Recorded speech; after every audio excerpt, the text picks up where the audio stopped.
नमस्कार, आप देख रहे हैं जवाब तो देना पड़ेगा और आपके साथ में विजेंद्र सोलंकी। आज हम किसी से जवाब नहीं मांग रहे, इसलिए नहीं मांग रहे क्योंकि जब जवाब मांगा जाता है तो कहा जाता है कि सब अच्छा है या फिर एक दूसरे पर ठीकरा फोड़ दिया जाता है।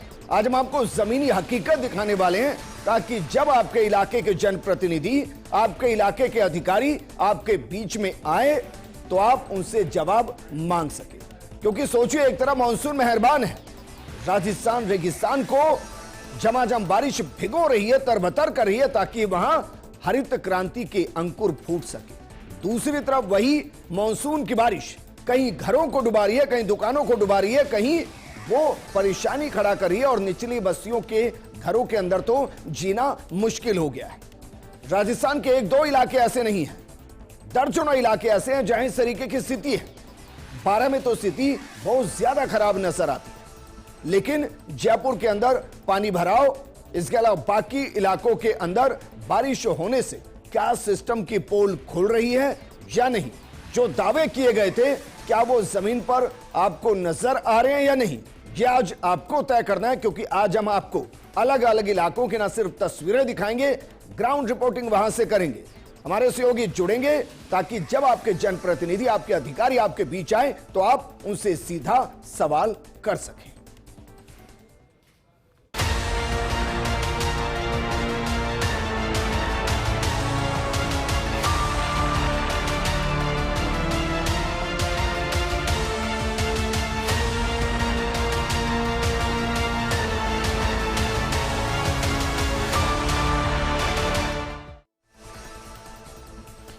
हमारे साथ दौसा से हमारे सहयोगी लक्ष्मीकांत जुड़ गए और माउंट आबू से कमलेश जुड़ गए हैं। कमलेश, शुरुआत आपके साथ, जरा बताइए पर्वतीय नगरी के हाल कैसे है मानसून के बीच में, और क्या जो सैलानी माउंट आबू में सुकून के पल लेने आते हैं वो सुकून उनको महसूस हो रहा है या बारिश की वजह से सारी व्यवस्थाएं अस्त व्यस्त हो गई?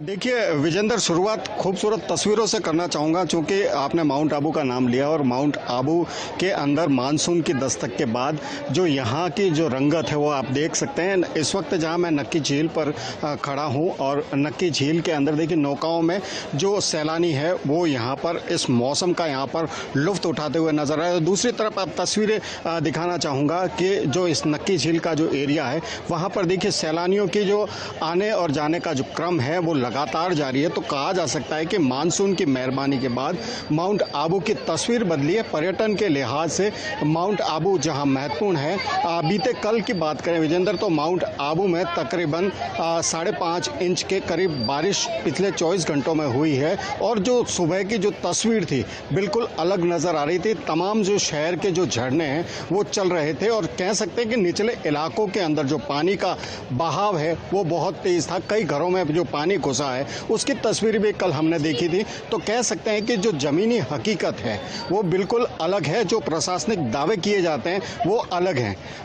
खास तौर पर बात की जाए माउंट आबू, तो माउंट आबू के कुछ एरिया ऐसे हैं जहां पर भारी बारिश होती है तो उन इलाकों में पानी भर जाता है और सीवरेज की स्थिति की बात करें तो सीवरेज के जो मुख्य सड़कों पर जो चैम्बर हैं वो भी ओवरफ्लो हो रहे थे। तो कह सकते हैं कि जो जमीनी हकीकत है वो तस्वीरों में अपने आप बयां होती है। जी ठीक है कमलेश, जरा बताइए कितने सालों से समस्या बनी हुई है ताकि कम से कम माउंट आबू के लोग अपने जनप्रतिनिधि अधिकारियों से पूछ तो सके कि साहब इतने साल हो गए हैं, हर बारिश में डूब रहे हैं, कब तक समाधान देंगे? कितने साल से ये चल रहा है?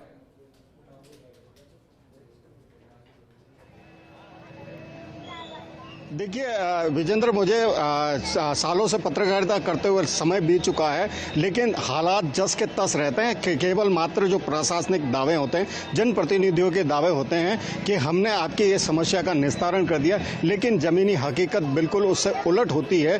जो नज़ारे होते हैं वो जो स्थानीय लोग हैं वो उन्हीं समस्याओं से ग्रसित हैं। और सीवरेज की बात करें तो अरबों रुपए खर्च करके माउंट आबू के अंदर जो सीवरेज लाइन डली थी वो आज माउंट आबू के लोगों के लिए परेशानी का सबब बनी हुई है, क्योंकि माउंट आबू की जो ज्योग्राफी है इस लाइन के लिए फिजिबल नहीं थी। लेकिन जो प्रशासनिक अमला है या कहें जो जनप्रतिनिधि है, उन सब ने मिल करके ये जो सीवरेज की जो योजना है माउंट आबू के ऊपर थोपी थी, तो आज के उसके दुष्परिणाम यहाँ की जनता को भुगतने पड़ रहे हैं। कहा जा रहा है कि तमाम जो शहर के जो इलाके हैं उनके निवासियों के जो शौचालय हैं उनके कनेक्शन यहाँ पर संपूर्ण कर दिए गए, लेकिन जो हकीकत है बिल्कुल उलट है, क्योंकि यहाँ का जो ज्योग्राफी है उसके मुताबिक सभी घरों के कनेक्शन। आप हमारे साथ बने रही, हमारी सहयोगी इंदू भी हमारे साथ जुड़ गए और सीनियर रिपोर्टर जियाउद्दीन भी जुड़ गए हैं। जियाउद्दीन, जरा बताइए राजस्थान के वो कौन कौन से इलाके हैं जहां अगले 24 घंटे के लिए रेड अलर्ट है और कितने जिले ऐसे हैं जो ऑरेंज अलर्ट पर है? कम से कम उनको ये कह तो पाएं कि भाई अपना ध्यान रखिएगा।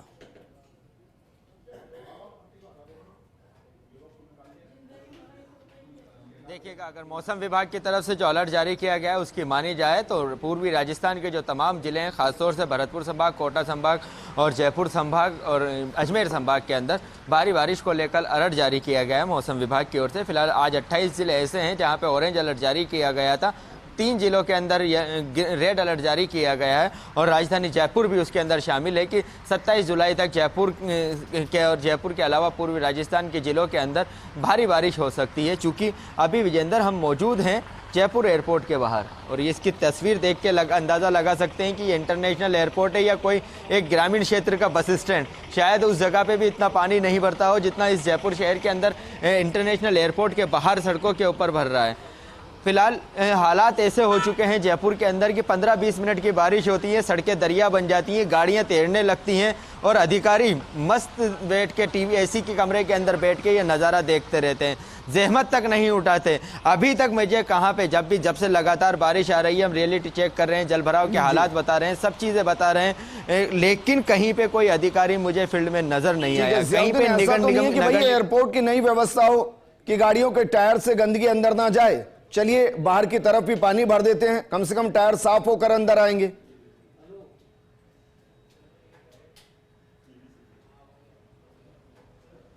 देखिए, एयरपोर्ट की तो व्यवस्था यह है कि एयरपोर्ट के अंदर और बाहर टर्मिनल 2 पे जाने वाला जो रास्ता है उस रास्ते के ऊपर भी उसी तरह के हालात हैं। चूंकि पिछले 1 घंटे पहले 15 मिनट की बारिश हुई थी और यहाँ पे 3-3 फीट का पानी था। जो सुरक्षा कर्मी हैं वो नीचे तक नहीं उतर पा रहे हैं, ना गाड़ियों को चेक कर पा रहे हैं, इसी वजह से नहीं कर पा रहे हैं कि वहाँ पे पानी भरा हुआ है। जो यात्री हैं, जो खासतौर से जो बाइक के ऊपर, ऑटो के ऊपर जो आए थे, वो यात्री पैदल अंदर गए हैं तो उनका लगेज तक भीग चुका है। व्यवस्था तो कह सकते हैं कि नगर निगम जयपुर की ओर से, जेडीए की ओर से ऐसी की गई है कि जयपुर में जहाँ चाहो वहाँ पे स्विमिंग पूल मिल जाएगा बारिश के दिनों के अंदर, क्योंकि उनको स्विमिंग पूल में या किसी नदी में जाने की जरूरत नहीं है। जयपुर शहर को ही उन्होंने पूरी तरह से एक नदी के अंदर तब्दील कर दिया है। 15 मिनट की बारिश होती है, जयपुर शहर की सड़कों पे जल भराव हो जाता है और उसके बाद लगता है घंटों का ट्रैफिक जाम। फिर भी सबक नहीं लेते। पिछले साल भी यही हालात थे, लेकिन इस बार जब सोचिए सर, अगर एक दो नाव यहाँ चल जाए तो क्या जबरदस्त फ्रेम आए, एक ही फ्रेम के अंदर नाव भी नजर आए और प्लेन भी नजर आए। वापस मैं आपके पास आऊंगा। लक्ष्मीकांत जी दौसा से हमारे साथ जुड़े हैं। लक्ष्मीकांत जी, सबसे पहले तो बताइए, दौसा में औसत से ज्यादा बारिश अभी तक हुई या सामान्य है? और ये जो बारिश हुई है उसके बाद जो वहां की स्थिति है उससे आप संतुष्ट है? लग रहा है कि जैसे हर साल समस्या आती है वैसी समस्या इस बार भी है? देखिए, बिल्कुल दौसा में अभी बारिश जो है वो बहुत ज्यादा नहीं हुई है, सामान्य बारिश है, लेकिन हालात जो है वो बहुत विपरीत है। हम आपको एक छोटा सा नज़ारा दिखाएंगे कि जो शहर का जो ड्रेनेज सिस्टम है वो पूरी तरह से चौक है। जरा सी बरसात होती है तो पूरा जो शहर है वो दरिया में तब्दील हो जाता है। यहाँ जो सबसे बड़ी समस्या है वो नाले जो हैं वो कचरों से भरे हुए हैं। हालांकि नगर परिषद की तरफ से 45 लाख रुपए का टेंडर किया गया था, लेकिन वो सफाई नालों की कहाँ हुई है इसे कोई आज तक नहीं आइडेंटिफाई कर पाया है। एक छोटी सी वानगी जो है, इस समय हम जो दौसा कलेक्ट्रेट रोड पर खड़े हुए हैं, आप देख सकते हैं कि जो नालों की स्थिति है उसको हम आपको हकीकत बताते हैं कि ये जो नाले हैं आप देख रहे हैं पूरे गंदगी से और अंबार से अटे हुए पड़े हैं। और चूंकि 45 लाख रुपए का जो टेंडर जो हुआ था वो आखिर किस जगह सफाई की गई है, जबकि ये शहर का कलेक्ट्रेट को जाने वाला जो रोड है उसके ये आप हालात देख सकते हैं। पानी यहाँ पर नालों से नहीं बहता। आप जो मार्किंग है पानी बहने की वो देख करके आसानी से अंदाजा इस बात का लगा सकते हैं कि किस तरह से पानी जो है वो सड़कों पर बहता है। यानी कुल मिलाकर के यदि हालात की व्यवस्था की बात करें तो यहाँ पर बिल्कुल ही सामान्य उनको नहीं कहा जा सकता। जरा सी बारिश होती है तो पूरी जो शहर का जो कचरा होता है वो नालों को रोक देता है और उन्हें कोई भी साथ संभाल करने वाला कोई भी नहीं है। हालांकि जो स्वास्थ्य शासन मंत्री जो है उन्होंने यहाँ आने के बाद में हिदायत दी थी कि जो व्यवस्था है उनको सुधारो, लेकिन लेकिन आप बताइए ना भाई, साफ तो हुआ है, मैं देख पा रहा हूं। अब मैं ये तय नहीं कर पा रहा कि नाले साफ हुए हैं या वहां पर 45 लाख साफ हुए हैं। आप कह रहे हैं नाले साफ हुए ही नहीं, तो मतलब मैं मानूं कि 45 लाख साफ हुए हैं। देखिए, बिल्कुल एक व्यवस्था जो होनी चाहिए, एक आम नागरिक को जिस तरह की सहूलियत मिलनी चाहिए। बारिश है, बिल्कुल अच्छी बात होती है, बारिश को सुकून के रूप में देखा जाता है, लेकिन जो व्यवस्था है वो जो खराब होती है तो ये बारिश आफत के रूप में बदल जाती है। और सामान्य तौर पर दौसा की बात करें तो ये बारिश जो होती है 3 या 4 महीने जो भी बरसात का दौर होता है वो यहाँ के लोगों के लिए आफत बन करके आता है। एक तस्वीर हमने आपको भेजी थी कि जो पहाड़ी से पानी आता है वो बच्चा जो है उसे पता नहीं था कि पानी कब कितनी तेजी से आएगा और वो अपनी साइकिल के साथ में गिर जाता है। क्योंकि बहाव इतना तेज होता है वो बह करके भी जा सकता था, उसके साथ कोई भी अनहोनी जो है वो हो सकती थी। तो निश्चित रूप से व्यवस्थाओं को लेकर के संतोष नहीं जताया। ठीक है लक्ष्मण जी, वापस मैं आपका रुख करूंगा। इंदु हमारी सहयोगी अल्बर्ट हॉल से जुड़े हुए हैं। इंदु, क्योंकि व्यवस्थाएं कितनी दुरुस्त है ये हम चेक कर रहे हैं, लेकिन इसमें भी कोई दो राय नहीं कि जयपुर का वेदर बहुत अच्छा है और जहां मौजूद हैं वहां सैलानी बहुत ज्यादा आते हैं। क्या आपको वो दिखाई दे रहे हैं? आपको भी ये महसूस हो रहा है कि भाई जगह जगह बारिश की वजह से पानी फंसा है, इसलिए लोग घूमने भी नहीं निकल रहे हैं?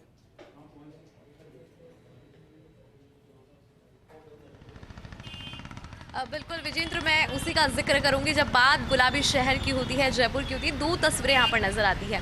एक तरफ हमें फेलियर नजर आता है ड्रेनेज सिस्टम, अगर हम देखते हैं तो वहाँ पर नजर आता है कि किस तरह से सड़कें जरा सी बारिश में नदियाँ बन जाती है, जो वाहन है उनकी स्थिति हम देखते हैं। लेकिन दूसरी तस्वीर जयपुर की वो नजर आती है जो तमाम टूरिस्ट पॉइंट्स है वहाँ पर देखिए कि किस तरह से जो टूरिस्ट है वो आते हैं। बड़ी संख्या में जो पर्यटक है वो यहाँ पर मुझे नजर आ रही हैं।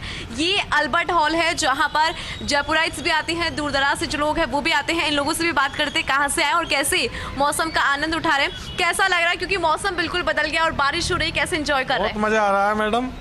आप कहाँ से आए? हम आए माधोपुर, माधोपुर से, वजीरपुर से हैं और बहुत गजब का माहौल लग रहा है। बरसात अभी जयपुर में कहाँ घूमा अभी आपने? अभी यहीं आए, पहली जगह अल्बर्ट हॉल आए। आप क्या कहेंगे, अचानक से मौसम बदला है, आज सुबह से बारिश हो रही है लेकिन अभी मौसम में ठंडक है? बढ़िया लग रहा है। मैं आया हूँ बिहार से, लेकिन पानी रोड पे जमा हुआ है तो थोड़ा सही नहीं है। पानी जमा हुआ है वो सही नहीं। देखिए विजेंद्र, कुछ पर्यटक है जो बिहार से आए, इनका ये भी कहना है कि पानी जमा हुआ है, यानी कि अच्छी तस्वीर ये नहीं लेके जाएंगे अपने साथ में। लेकिन कुछ और भी लोग हैं, आप क्या कहेंगे? ये जयपुर बहुत अच्छा है। मैं बहुत दिनों से 2001 से बहुत ही अच्छा है। यहाँ घूमने फिरने के बहुत अच्छा है ना, धार्मिक जगह है, दूसरा काशी है ना। बिल्कुल, शायद इसीलिए इसे छोटी काशी भी कहा जाता है। तो बहुत ही खूबसूरत तस्वीर यहाँ पर नजर आती है विजेंद्र, और मैं आपको कुछ और तस्वीर भी यहाँ पर दिखाना चाहूंगी। अगर अल्बर्ट हॉल की ठीक सामने देखेंगे तो लोग जो है वो अपनी फोटोज यहाँ पर ले रहे हैं, क्योंकि एक मेमोरी होती है, कुछ यादें हम लेकर जाते हैं। कभी भी किसी शहर में जाते हैं तो कहते हैं कि आप उस शहर को कभी भूले ना और दिल में हमेशा वो शहर आपके रहे। उसके लिए सिर्फ आपके पास एक चीज होती है, वो है तस्वीरें। तो लोग यहाँ पर है, छोटे छोटे बच्चे भी नजर आ रहे हैं, महिलाएं मुझे नजर आ रही है जिनके चेहरे पर प्यारी सी जो स्माइल है वो नजर आ रही है। कैसा लग रहा है जयपुर का मौसम, क्या कहेंगी? बहुत अच्छा मौसम है। आज ना हम लोग अभी उत्तराखंड से आए हैं, रुड़की से। बहुत अच्छा मौसम है, बहुत ही इतना मेस्मराइजिंग लग रहा है यहाँ पर आना, बहुत अच्छा लग रहा है। उत्तराखंड तो बहुत खूबसूरत है, फिर जयपुर आप आए तो क्या नजर आता है आपको? जयपुर की बारिश कैसी लगी? बारिश बहुत अच्छी हुई है और यहाँ का हेरिटेज, यहाँ का कल्चर, यहाँ के लोग, ये सब बहुत पसंद है। और सेकंड टाइम हम लोग यहाँ पर आए हैं तो बहुत अच्छा लगता है यहाँ पर। जयपुर की फूड की बात करते हैं, जयपुर का खाना बहुत टेस्टी है जो जयपुर को अलग बनाता है। कुछ ट्राई किया जयपुर का? मैम वही ट्राई किया है जो यहाँ का एथनिक फूड है, जो दाल बाटी चूरमा होता है, यहाँ की स्पेशलिटी जो है वो हमने चौकीदानी में लास्ट टाइम खाया था और मोस्ट प्रोबेबली इस बार भी हम लोग वहाँ पर जाएंगे तो ज़रूर खाएंगे। बिल्कुल। तो देखा उत्तराखंड इंदु, क्योंकि अल्बर्ट हॉल की आप जब तस्वीरें देखते हैं या जो सैलानी वहाँ आते हैं तो वो वहाँ के परिंदों को भी बहुत मिस करते हैं। क्योंकि मैं व्यक्तिगत मानता हूं कि अल्बर्ट हॉल के सामने जो फोटो खिंचाए जाते हैं, अगर उस फोटो में उड़ते हुए परिंदे साथ ना आए तो वो फोटो अधूरा रहता है। लेकिन फिलहाल मुझे दिखाई नहीं दे रहा। क्या बारिश का असर उन पर भी और वो इसलिए वो दिखाई नहीं दे रहे?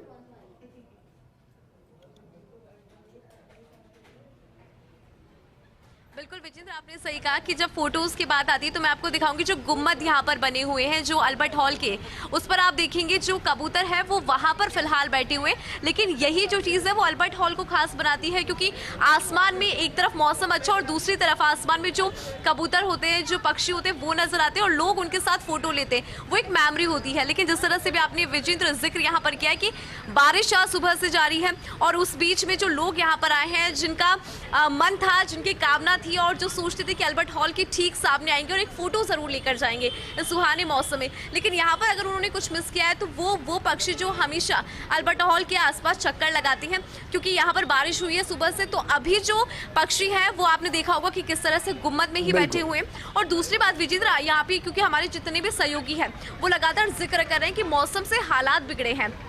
विजेंद्र, जब मैं यहाँ पर पहुँच रही थी तो मुझे खुद को बहुत सारी ऐसी जगह दिखाई दी जहाँ पर पानी भरा हुआ था। अब दोपहिया वाहनों की जब हम बात करते हैं सबसे ज़्यादा परेशानी उनको होती है, क्योंकि एक तो आप अगर वहाँ से निकल रहे हैं तो जो आसपास के वाहन आपके पास से निकल रहे होंगे उनके छींटे आपके ऊपर लगेंगे। और दूसरी बात, जब हम बात करते हैं व्हीकल्स की, दोपहिया वाहनों की, तो उनको ज़्यादा परेशानी इसलिए होती है कि आपके वाहन वहाँ पर बहने लगते हैं। क्योंकि जयपुर की दूसरी तस्वीर वो भी है, अगर हम परकोटे की बात करें जिसकी खूबसूरती को देखने के लिए लोग पहुँचते हैं, लेकिन उसी परकोटे से मैं भी जब सुबह आ रही थी तो मैंने देखा कि घुटनों तक का पानी भरा हुआ था। जरा सी बारिश से लगता है कि पोल खुलती हुई दिखाई देती है, लेकिन फिर भी लोग एक उम्मीद लेकर आते हैं। शहर से लोगों का जुड़ाव है, एक कनेक्टिविटी है, एक अटैचमेंट है, क्योंकि बात जब जयपुर की होती है, गुलाबी शहर की होती है, पिंक सिटी की होती है, तो लोगों की बहुत सारी यादें यहाँ से जुड़ी हुई है। और जो लोग अभी तक नहीं आए उनको जयपुर बहुत खूबसूरत लगता है और उनको पता है यहाँ पे तमाम पॉइंट्स है। चाहे वापस मैं आपका रुख करूंगा, जियाउद्दीन हमारे साथ हैं। जियाउद्दीन, क्योंकि मौसम ने कुछ नहीं बिगाड़ा है,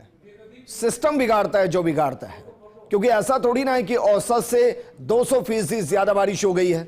ऐसा भी नहीं है कि वर्तमान में औसत से 50-60% ज्यादा बारिश हो गई हो कि भाई हमारे ड्रेनेज झेल ही ना पाए, ऐसा तो नहीं है ना अभी तक।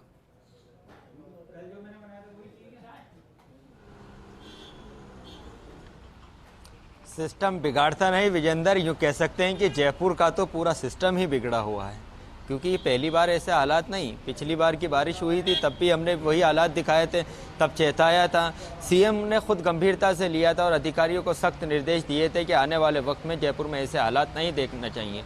अधिकारियों ने एक लग्जरी बस के अंदर सवार हुए थे, तमाम बड़े बड़े अधिकारी थे, जयपुर की सड़कों के ऊपर दौड़े थे और कहा था कि यह पॉइंट होगा, यहाँ पे सही किया जाएगा, यहाँ से ड्रेनेज सिस्टम बेहतर किया जाएगा, इस जगह पे डीपीआर बनाई जाएगी, लेकिन सिर्फ वो कागज़ों में ही होता रहा।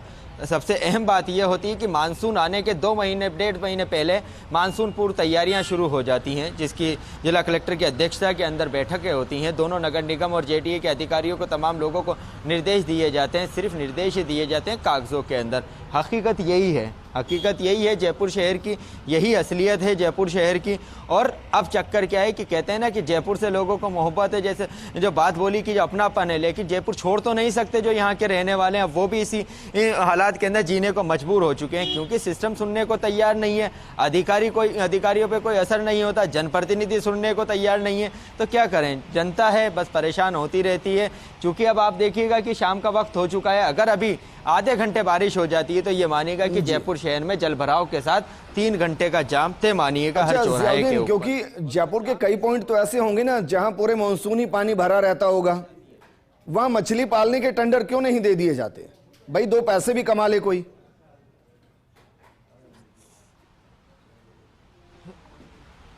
विजेंद्र, देखिएगा कि मुझे तो ये लगता है कि एक तरीके से जयपुर को 4 महीने के लिए कि मछली पालन का टेंडर भी दे देना चाहिए और साथ ही उसके साथ बोटिंग का टेंडर भी देना चाहिए, ताकि जो यहाँ पे टूरिस्ट आए वो अपनी गाड़ियों को जयपुर की सीमा से बाहर ही खड़ा कर दें और यहाँ से एक बोट लें और बोट से सड़कों के ऊपर सैर करें, क्योंकि हर जगह पानी ही पानी, हर जगह पानी ही पानी। तो ये जयपुर नहीं अब जलपुर हो जाएगा, क्योंकि पिछली बार इसका नामांकन हो गया था, वो भी हमारी तरफ से कहा गया था जो हालात देखते हुए जयपुर नहीं अब ये जलपुर हो चुका है। वैसे ही कमोबेश हालात इसी साल हैं, तो लगता तो यह है कि अधिकारियों ने भी सोच लिया कि ये शहर है ऐसे ही चलता रहेगा, उनको कुछ नहीं करना, सिर्फ यहाँ पे एसी वाले कमरों के अंदर बैठे रहना है, सड़कों पे आना नहीं है। अब आप देख लीजिए कि इस जगह पे जल भराव हुए हुए करीब 2 घंटे हो चुके हैं। तमाम अधिकारियों को एयरपोर्ट प्रबंधन ने भी सूचना दे दी, चूँकि एयरपोर्ट प्रबंधन की भी जिम्मेदारी है तो वो अपनी जिम्मेदारी क्यों निभाएगा। तो यहाँ पे अब तक कोई भी पंप नहीं आया, वो पंप जो यहाँ से सड़क पे से पानी खाली करे। तो निगम की जिम्मेदारी है, जेडी की जिम्मेदारी है, बाढ़ आपदा केंद्र की जिम्मेदारी है, तो कोई नहीं आता। तो ये तय मानिएगा कि अगर यहाँ पे 5-5 फीट 4-4 फीट पानी भर जाए तब भी कोई नहीं आएगा, तो कब आएंगे? तो मुझे तो ये लगता है कि ठीक है जियाउद्दीन, वापस आपका रुख करूंगा, 12 का रुख करते हैं। 12 से हमारे सहयोगी हंसपाल यादव जुड़ गए हैं। हंसपाल, क्योंकि 12 के अंदर की तस्वीरें हमने देखी हैं, वहां निचले इलाकों के अंदर पानी भर गया है, वहां के थाने के अंदर तो इतना पानी भर गया कि वहां के कागजात ही डूब गए हैं।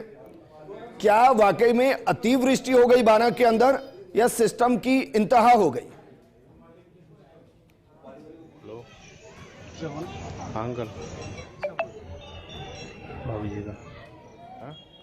चलिए वापस उनको जोड़ेंगे। इंदु, क्योंकि जो वहां पर घूमने आए, आपको क्या लग रहा है कि लोकलाइट्स वहां पर ज्यादा है या बाहर से घूमने बहुत ज्यादा लोग आए हैं? क्योंकि ये भी राजस्थान के लिए अच्छी बात है कि देखिए राजस्थान के लोग उत्तराखंड घूमने जा रहे हैं, उत्तराखंड के लोग राजस्थान घूमने आ रहे हैं।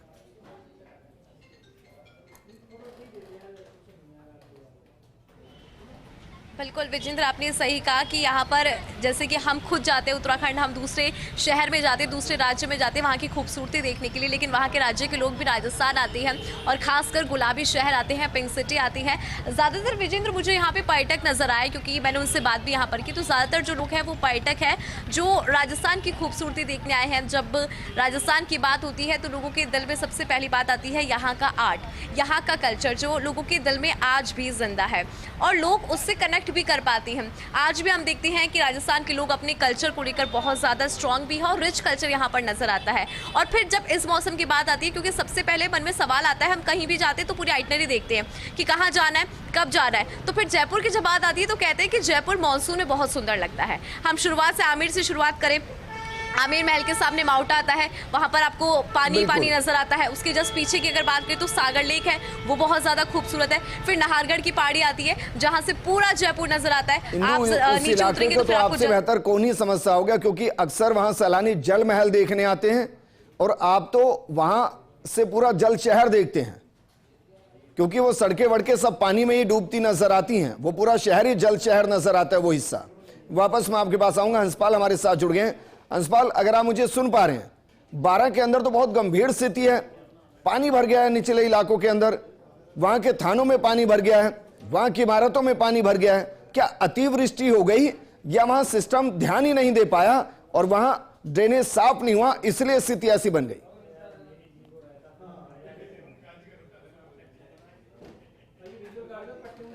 जी विजेंद्र, मैं बता दूं आपको, 12 जिले में बीती रात से झमाझम बारिश हो रही है। लगातार मुसलाधार बारिश का दौर जारी है और बारिश से बाढ़ के हालात यहाँ पे पैदा हो गए हैं। सबसे ज़्यादा प्रभावित जो यहाँ पे हुआ है वो आदिवासी इलाका हुआ है। किशनगंज, शाहबाद, केलवाड़ा, समरानिया समेत नाहरगढ़ समेत के कई गाँव हैं, वहाँ पर पानी जल भराव की स्थिति पैदा हो गई है। पार्वती और परवन के साथ साथ नदी भी अपने उफान पर हैं। लेकिन सबसे बड़ी बात यहाँ देखने को मिली है कि जो भगतगढ़ जो पुलिस थाना है वहाँ पर 4 से 5 फीट का पानी भर गया है। इसके साथ साथ ही 12 शहर में भी बाढ़ के हालात उत्पन्न हो गए हैं। प्रताप चौक जो शहर का मुख्य चौराहा है वहाँ पे भी पानी, वहाँ पे भी 3 से 4 फीट पानी आ गया था। नगर परिषद, जिसके बाद शहर की सफाई व्यवस्था की जिम्मेदारी है, वो भी पानी की भेंट चढ़ गई है। इसके साथ साथ यातायात पुलिस थाना, साइबर पुलिस थाना में भी पानी भर गया है। वहीं जिला प्रशासन ने राहत और बचाव के कार्य शुरू कर दिए हैं। जिला कलेक्टर रोहिता सिंह तोमर और एसपी राजकुमार चौधरी ने बाढ़ प्रभावित स्थलों का दौरा किया है और काफ़ी हद तक जो बाढ़ में फंसे हुए लोग थे, जो चारागाह थे, उनको भी बाहर निकाला गया है। जिला प्रशासन की ओर से विशेष निगरानी यहाँ पे की जा रही है। जी विजेंद्र।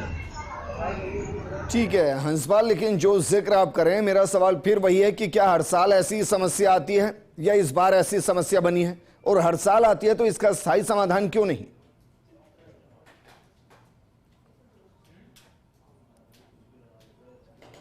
जी विजय, बता दूं आपको, 12 शहर में ये बाढ़ की समस्या हर साल ही आती है। अभी तो मानसून की शुरुआत है और पहली बारिश है। पहली बारिश ने है नगर परिषद और नगर निकाय के कार्यों की पोल खोल कर रख दी है, कि जो उनके व्यवस्थाओं को बता रहा है। हम सबसे बड़ी बात हम कहें कि हर साल बाढ़ के व्यापारियों को, बाढ़ के लोगों को बाढ़ी हालातों का सामना करना पड़ता है। बड़े बड़े दावे किए जाते हैं, बड़े बड़े बड़ी बड़ी बातें की जाती हैं, लेकिन उसके बाद भी समस्या का कोई हल निकलता हमें नजर नहीं आ रहा ठीक है है। हंसपाल, वापस आपका रुख करूंगा। टोंक से हमारे सहयोगी वजाहत जुड़ गए हैं। वजाहत, जरा बताइए टोंक के हाल क्या है, क्योंकि अभी मैं मान रहा हूं कि 1 या 2 ही बारिश हुई होंगी।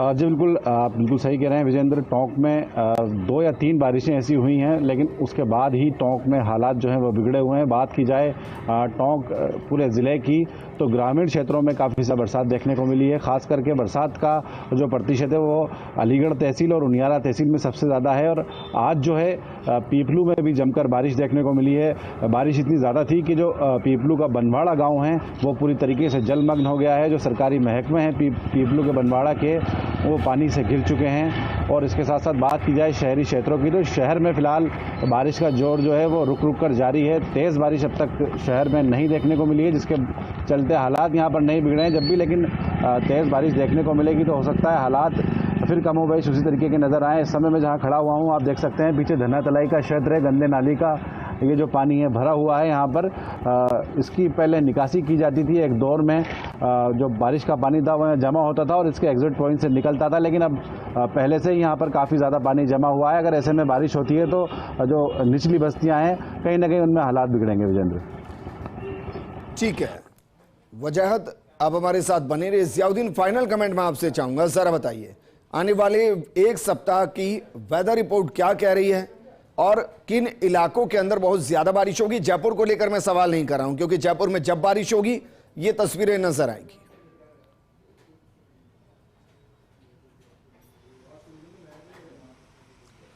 देखिएगा कि ख़ास तौर से पूर्वी राजस्थान के अंदर मौसम विभाग की ओर से जो तमाम जो ज़िले हैं, भरतपुर संभाग हो, कोटा संभाग हो, अजमेर संभाग हो, उन तमाम ज़िलों के अंदर एक अलर्ट जारी किया गया है। और ये वजह है कि एक परिसंचरण तंत्र है जो उत्तर प्रदेश के ऊपर मौजूद था, वो अब यहाँ पूर्वी राजस्थान में हो रहा है। इसी को लेकर 27 तारीख तक बारिश, अति बारिश हो सकती है। और राजस्थान के अंदर बात की जाए तो ओवरऑल 3 जुलाई तक पूरी तरह से राजस्थान के अंदर तमाम ज़िलों के अंदर बारिश देखने को मिल सकती है और कई जगह पर भारी बारिश हो सकती है। ख़ास तौर से आपका ये सवाई माधोपुर हुआ, टोंक हुआ, बूंदी हुआ, बारां हुआ, कोटा वाला एरिया हुआ, जयपुर हुआ और अजमेर का जो एरिया है, भीलवाड़ा जो एरिया है, इन जगहों पे ज़्यादा भारी बारिश होने की संभावना मौसम विभाग की ओर से जताई गई है। चूँकि वहाँ पे हालात देख ही लिए, 2 बारिश हुई हैं, 2 बारिशों के अंदर सड़कें दरिया बन चुकी हैं, चाहे वो बारां हो, टोंक हो, बूंदी हो या फिर करौली का हिंडौन का क्षेत्र हो या फिर सवाई माधोपुर का कोटड़ी वाला इलाका हो या जयपुर तो आदत ही हो चुकी है। तो जयपुर का नाम लेना अब तो ठीक भी नहीं समझते, क्योंकि यहाँ तो थोड़ी 15 मिनट की बारिश और सड़कें दरिया बन जाती हैं। तो कमोबेश इसी तरह के हालात सब जगह हो सकते हैं और अब भी वक्त रहते प्रशासन ने नहीं चेता तो ये मानेगा कि और बदतर हालात होंगे। ये बारिश का दौर अगर 1-2 दिन कंटिन्यू चल जाए या 12 घंटे से ज़्यादा बारिश ज़्यादा हो जाए तो इससे बदतर हालात पूरे प्रदेश के अंदर। हमारे साथ जुड़ने के लिए इंदु आपका भी शुक्रिया, हंसपाल और वजाहत आपका भी शुक्रिया। हमने आपको तस्वीरें इसलिए दिखाई ताकि आप अपने वहाँ के इलाकों के जनप्रतिनिधियों और प्रशासनिक अधिकारियों से पूछिए कि भाई क्या वजह है। 10 साल हो गए, 15 साल हो गए, हर साल हम इसी तरीके से फंसे हैं। कहां जाता है पैसा, क्यों सफाई नहीं होती, क्यों ड्रेनेज सिस्टम दुरुस्त नहीं होता, क्यों घरों के अंदर पानी भरता है। आप पूछिए सवाल, क्योंकि जब तक आप सवाल नहीं पूछेंगे इस समस्या का समाधान नहीं होगा। इस प्रोग्राम में फिलहाल इतना ही। नमस्कार।